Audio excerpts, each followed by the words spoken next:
Hello everyone, নতুন একটা makeup blog নিয়ে আমি চলে এসেছি। তো আজকে আমি একটা ইন্ডিয়ান ড্রেস পরেছি আর তার সাথে আমি করবো মেকআপে আমি ইউজ করছি এখানে পিলসগ্রিমের একটা গোল্ডেন সিরাম, ভীষণই হাইড্রেটিং।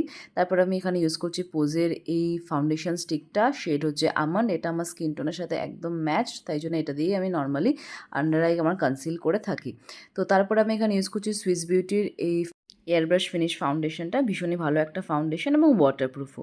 তারপর আমি এখানে মুভ করছি আমার কাফিনের এই কনসিলারটা অ্যাকচুয়ালি খুব লাইট, মানে নর্মালিও ইউজ করা যায়। দেন আমি মুভ করে যাচ্ছি আমার জাস্ট হার্বের এই লিপ অ্যান্ড চিক টিন্টে, এটা আমার কারেন্ট ফেভারিট। এত সুন্দর একটা ফ্রেশ পিঙ্ক লুক দিয়ে আমার খুব ভালো লাগে। দেন আমি ইউজ করছি সুগারের এই ট্রান্সলিউসেন্ট পাউডারটা, আবার সেরকম ভালো করে হাতের মধ্যে একটু ঘষে নিয়ে দেন আমি মুখে অ্যাপ্লাই করব। দেন ইউজ করছি সুইস বিউটির এই আইব্রো পেন্সিলটা, এটাও ভীষণ ভালো, রেডি টু গো। সবসময় জাস্ট হালকা করে একটুখানি আইব্রোতে বুলিয়ে নিলেই একদম ন্যাচারাল একটা ফিনিশিং দেয়, আমার ভীষণ পছন্দের।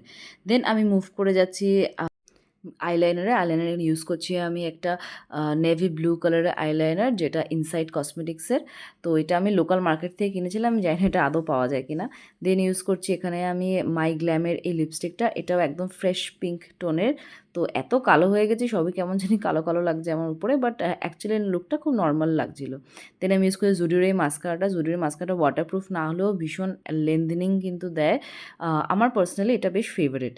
তো ভালো করে মাস্কারাটাকে আমি 2 কোট, কখনো কখনো 3 কোটও ইউজ করি।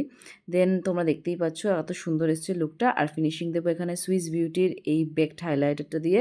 এই হাইলাইটারটা আমি গিফট হিসেবে পেয়েছিলাম, আমার ভীষণ ভালো লেগেছে হাইলাইটারটা। তোমাদের কেমন লাগলো লুকটা অবশ্যই কিন্তু কমেন্টে জানিও। ওকে, বাই।